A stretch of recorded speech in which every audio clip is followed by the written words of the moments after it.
What's the meaning of crossbenches?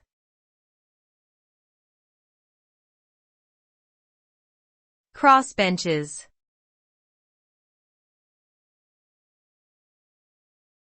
Crossbenches.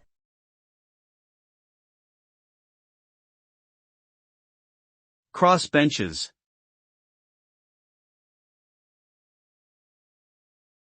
Crossbenches.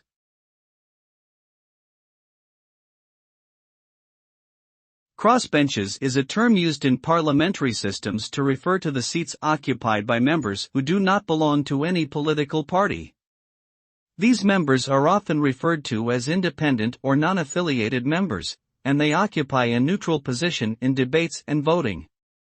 By sitting on the crossbenches, they are indicating that they are not aligned with any particular political ideology or party, and are free to vote according to their own beliefs and conscience.